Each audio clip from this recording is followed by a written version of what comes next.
So yun mga bossing, good morning. At ngayong umaga ay bad news kasi binaklas natin si ADX 180 ng Bristol. At ang problema, itong kanyang susiang keyless, kahit malayo ang remote, pag pinindot mo dito, kusa siyang nabubuhay. Kaya ayan, tinanggal ko muna ang battery para iwas check engine habang tayo nagbabaklas. Ayan, baklas yan mga bossing.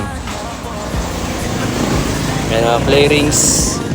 Ayan, baklas yan. Tatanggalin natin to. Then, i-check natin to kasi nag-stock up na yan dyan mga bossing sa kanyang keyless sa susian. So, tara mga boss. So, yun mga boss. Nakita na natin ang problema ng ating ADX 180 Bristol. So, ang problema kasi kahit malayo ang susi, pag pinindot to, umiilaw, no?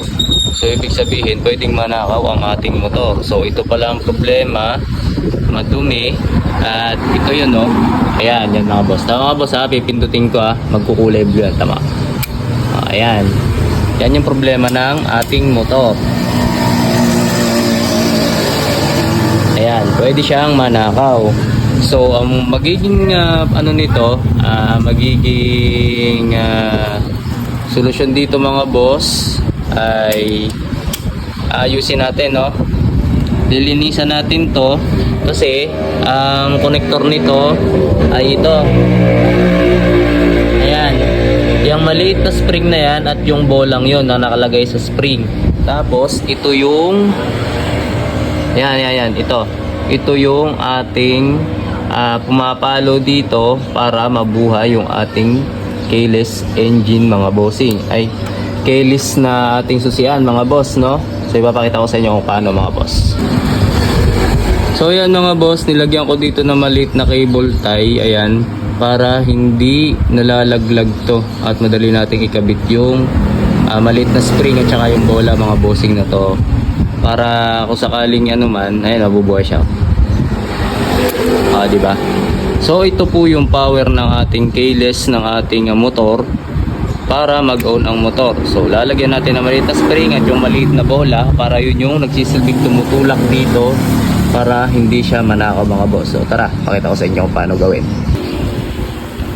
So yan mga boss, okay na yung ating motor at hindi na to umiilaw kahit malapit yung remote mga boss. So kanina pag pinindot to, umiilaw, no? So posible manakaw ang motor natin. So testingin naman natin ngayon kung iilaw pa siya. So ayan mga boss, hindi na, no? Kanina pinipindot to, napipihit siya.